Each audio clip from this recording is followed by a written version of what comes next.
అలాగే ఉచిత బస్సు ఈరోజు ప్రతి దగ్గర కూడా ఉచిత బస్సు చేసే కార్యక్రమం. అలాగే వచ్చిన కూడా ఊళ్ళో మళ్ళీ ఎలక్ట్రికల్ బస్సులు కూడా కొత్త బస్సులు కొని ఇక్కడ నడిచేటువంటి కార్యక్రమం కూడా నేను తెలియజేస్తున్నా. అలాగే సంవత్సరానికి 3 సిలిండర్లు ఈరోజు మనం చెప్పిన విధంగా మనం అందరూ కూడా ఇస్తున్నామని చెప్పి నేను తెలియజేస్తున్నాం. అలాగే అన్నదాత సుఖీభవ 20,000 రూపాయలు మన రైతులకి ప్రతి సంవత్సరం కూడా ఖాతాలో ఇస్తున్నామని చెప్పి కూడా నేను తెలియజేస్తున్నా. అలాగే ఎన్టీఆర్ భరోసా పెన్షన్స్ ప్రతి నెల 3వ తేదీ మన పార్టీ లీడర్స్ క్యాడర్లు అధికారులు ఇంటికి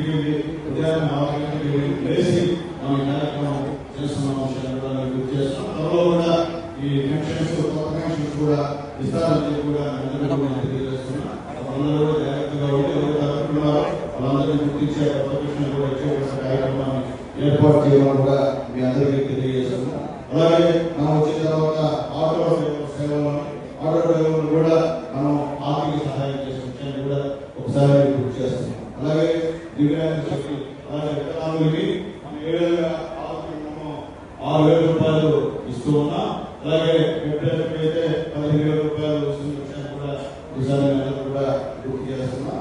అలాగే ముఖ్యంగా ఈరోజు క్రిస్టియన్ పాస్టర్స్ కి ఈరోజు మనం ఆందోళన ఇస్తున్నాం. అలాగే మైనారిటీ సంబంధించినటువంటి వాళ్ళకి ఆందోళన ఇస్తున్నాం. అలాగే హిందూ అత్యధికులకి ఈరోజు ఆందోళన ఇస్తున్న విషయాన్ని కూడా మేము గుర్తు చేస్తున్నాం. అలాగే చేనేత పనిచేసే వాళ్ళు కూడా ఈరోజు 220 యూనిట్లు విద్యుత్ ఉచితంగా ఇస్తున్నామని చెప్పి కూడా మేమందరూ కూడా తెలియజేస్తున్నాం.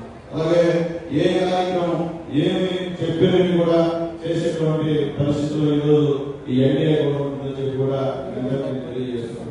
ఈరోజు మీకు తెలుసు మన ముఖ్యమంత్రి గారు కానీ అలాగే మన విద్యాశాఖ మంత్రి గారు కానీ నెలకు ఒకసారి విదేశాలకు వెళ్ళి అక్కడ నుంచి పరిశ్రమను ఇక్కడ ఆహ్వానించి పెట్టుబడులు పెట్టించి ఇక్కడ పరిశ్రమను స్థాపించే విధంగా పోరాడుతున్నటువంటి తండ్రి కొడుకులు. అలాగే నిన్నటి నుంచి మళ్ళీ మా పవన నేరుగా కేంద్రంలో వెళ్ళి ఆ కోణంలో మంత్రులు కలిసి రాష్ట్రాన్ని సహకరించండి, రాష్ట్రాన్ని వినియోగించినటువంటి చెప్పే పరిస్థితిలో ఉన్నటువంటి ఆ పవన ఈరోజు రాముడి లక్ష్మణలాగా ఈరోజు పవన చంద్రబాబు నాయుడు గారు ఉన్నా కూడా మన అదృష్టం అని చెప్పి కూడా నేను తెలియజేస్తున్నాను. కాబట్టి ఈరోజు ఆంధ్రప్రదేశ్గా మోడీ గారు ఉన్నారు.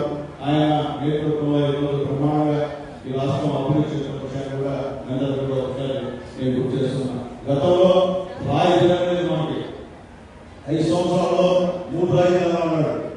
ఒక రాజధాని కూడా అక్కడ పంపేలా ఈరోజు మనం వచ్చిన వెంటనే చెప్పిన విధంగా ఈరోజు అమరావతి రాజధాని చేసినటువంటి పెద్ద మనిషి మంచి మనిషి నారా చంద్రబాబు నాయుడు గారు చెప్పి తెలియజేస్తున్నా. ఈరోజు చిత్రకూటంలో అమరావతి నిర్మించినటువంటి మహానుభావుడు నారా చంద్రబాబు నాయుడు గారి విషయాన్ని కూడా ఒకసారి గుర్తు చేస్తున్నాం.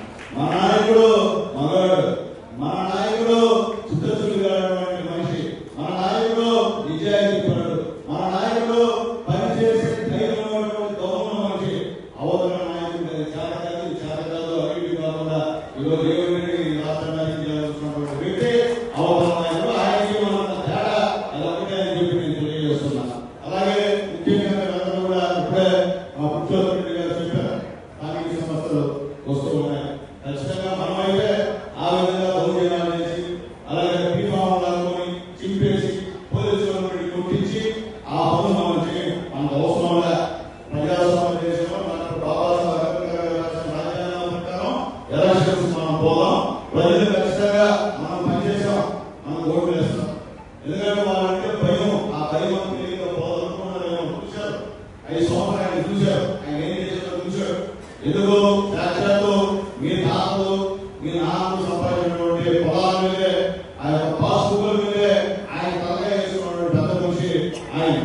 అంటే మన ఆయన మనం సంపాదిస్తే ఆయన ఫోటో వేసి మన పాస్బుక్ ఇస్తారు. ఈ న్యాయం అంటే మన అవసరం కూడా ఆయన ఫోటో చూడండి ఎంత న్యాయం. అంటే ఆ విధంగా చేశాడు కాబట్టి అందరూ కూడా నాయకులు అందరూ కూడా ప్రజలు అర్థం చేసుకుని ఆయనకి పవన్ ఇచ్చిన విషయాన్ని కూడా ఒకసారి గుర్తు చేయాల్సిన అవసరం కూడా మేము తెలియజేస్తున్నాం. ఏదైనప్పటికీ ఈరోజు మన గూడూరు నియోజకవర్గంలో పంచాయతీరాజ్ మరియు ప్రాజెక్టు మొత్తం 441 పనులు చేశాం. దాదాపు 21,79 లక్షల రూపాయలు ఖర్చు చేస్తాం ఈ కాన్స్టిట్యూన్సీలో.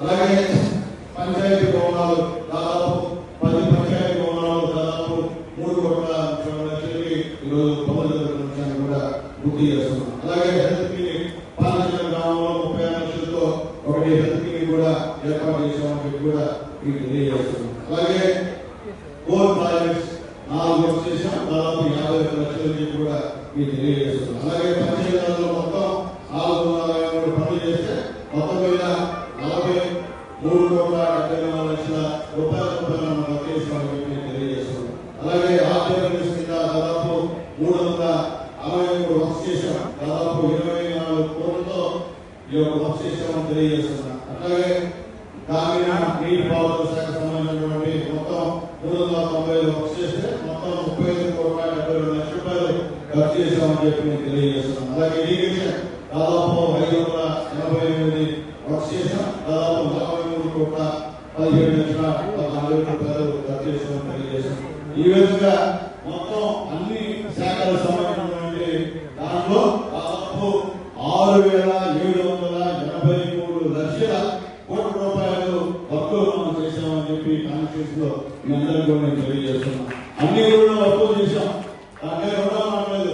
కొన్ని వరకు శాంక్షన్ అయ్యాయి, అయితే యుద్ధం ప్రభావంగా తారు 70 కాబట్టి కొన్ని వర్క్స్ ఆపేసిన కాంట్రాక్టర్ల విషయాన్ని కూడా ఒకసారి నేను గుర్తు చేస్తున్నాం. ఎందుకంటే అందరూ అడుగుతున్నారు కాంట్రాక్టర్ మనిషే కదా, ఆయన కూడా పనిచేయాలంటే పెట్టినటువంటి డబ్బులు ఆయన కావాలి కదా. ఈ తారు ఒకటి అయిపోయింది, వాళ్ళు కూడా ఈరోజు ఇబ్బంది పడుతున్న విషయాన్ని కూడా ఒకసారి తెలియజేస్తున్నాం. అలాగే గూడూరులో టౌన్ లో సెంట్రల్ లైటింగ్ ఇప్పుడు నేను మున్సిపల్ చైర్మన్ చేయాల్సింది, అప్పుడు చేయలేకపోయినా మళ్ళీ ఎమ్మెల్యే కూడా చేయలేకపోయినా ఈసారి ఎన్డీఏ గవర్నమెంట్ లో దాదాపు 70 లక్షలు పెట్టి ఈరోజు గూడూరులో సెంట్రల్ లైటింగ్ ప్రమాణంగా విషయాన్ని కూడా అందరికీ తెలియజేస్తున్నాం. అలాగే ఆ రోజు చెప్పాం ఈ చెరువు కట్టని అభివృద్ధి చేస్తామని చెప్పా, అలాగే చెరువు కట్టని కూడా డబ్బులు శాంక్షన్ అయ్యాయి. చెల్లూరు చెరువు కూడా 2 కోట్ల రూపాయలు శాంక్షన్ ఎక్కడ కూడా అయిపోయాయి.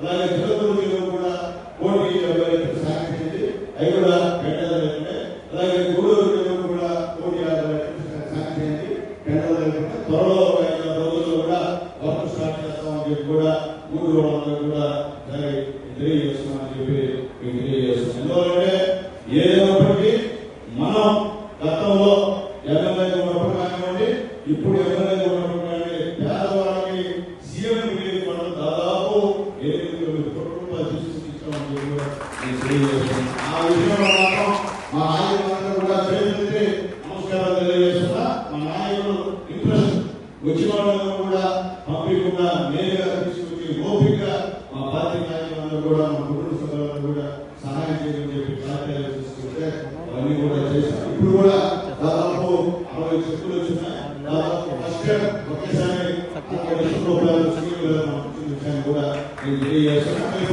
కూడా చెక్కులు పంపిణీ చేస్తామని చెప్పి కూడా నేను తెలియజేస్తున్నాను. అలాగే మనం ఎన్నో అభివృద్ధి కార్యక్రమాలు చేశాం, హాస్పిటల్ ప్రమాణంగా చేశాం. హాస్పిటల్ కూడా సంబంధించినటువంటి చిన్న చిన్న వర్క్స్ కూడా మన జిల్లా కలెక్టర్ గారు, నెల్లూరు జిల్లా కలెక్టర్ గారు 30 లక్షల రూపాయలు ఇచ్చి దాని ఛాలెంజ్ అని కూడా చేస్తున్నారు. అలాగే తిరుపతి కలెక్టర్ గారు 15 లక్షలు ఇచ్చి ఆ గ్రౌండ్ కూడా బ్రహ్మాండ కాంపౌండ్ తెలియజేస్తున్నారు. ఈ రోజు అద్భుత స్టేడియం గూడూరులో అంత బ్రహ్మాండంగా